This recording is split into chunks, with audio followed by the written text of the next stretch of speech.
I had a few people want me to walk them through Flodesk and what everything means. So here's a quickie little bonus for Flodesk and how it works. Okay, so I'm going to share my screen. Okay, when you log into Flodesk, this is the first page that you're going to see. It's your emails. So these are any just random email blasts that you have sent. This isn't necessarily like workflows or anything like that, just an email blast. So that's what those are. Excuse me, I'm so sorry. And then you have forms. So the forms would be like opt-ins that you do. So if you create, say that you create a whole mini chat segment and maybe something goes wrong with the trigger, which never happens, but if it does, you can create an opt-in form to where you just send them that link and then that's where they fill out the information and it would throw them into your email workflows. And then you have workflows. So this is what we create for the DM mini chat, and then I also create these for active participants.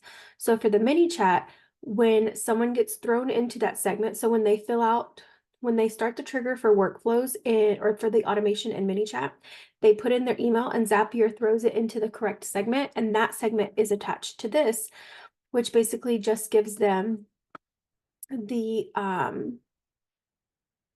link in their email just in case it doesn't work in their DMs. So it's just letting them know that we got their information and here's the links and the information that you need to join said program. And then the active participant is when they purchase, they will get thrown into this segment. So we have two separate segments and two separate workflows. So they'll get thrown into this segment that gives them all the information that they paid for, any bonuses. This is another way to nurture them. So just how like on ManyChat, you can select different buttons to take them to different things. You can do the same thing within workflows. Like if they already have purchased a certain program that you're trying to upsell, you can give them a different option. So there's so many fun ways to do that.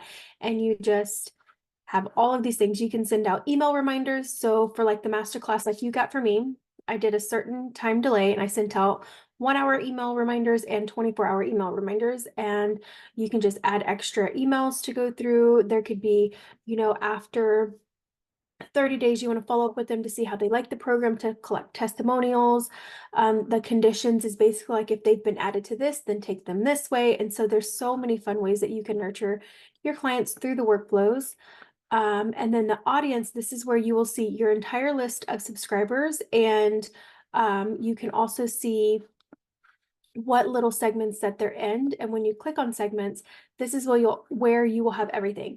So the segments don't necessarily need to be connected to workflows, but if you want them to receive information when they go into these segments, then it needs to be connected to a workflow. If you're just organizing how your people are coming in, this is the best way to do that by titling them and making sure that they're titled clearly as to where they're coming in. So whether or not you do any information with that, that's totally fine. So you have this one that doesn't ever get deleted. It'll always be there. As people get added to your network, this number will go up. That's a good tracking metric. Sorry, I'm so sorry, my allergies. This is a good tracking metric whenever you're going to say you're trying to pitch yourself to someone for like a podcast or a speaking engagement or sponsorships or anything like that. To be able to say I have X, Y, and Z amount of subscribers is very beneficial. And then you can break down where they actually came from. So I know this many people actually purchased my program. I know this many people actually triggered the workflow. And this obviously is a test, so it doesn't have anything. And then they just came out with analytics. So mine's brand new, so you're not going to get anything, but it'll show you analytics. Like I had 1 new subscriber, 7 new subscribers manually. So these are the ones that I entered because I didn't have my automation set up yet. And that's kind of the basics of Flodesk. And you can also go into branding to where you can add certain colors, certain fonts that you want to use, your logo. So whenever you do start emails, it's all prepped and ready to go. And you just select the things that you want to use.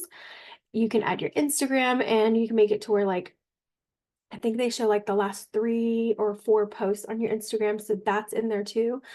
And you can do, like I said, Facebook, Twitter, like literally anything, your YouTube channel, whatever it is. But these are fun ways to be able to get that. You can purchase through Flodesk. I have not played around with that yet. And if I do, I will upload that into this as well. But that's just the basics of Flodesk.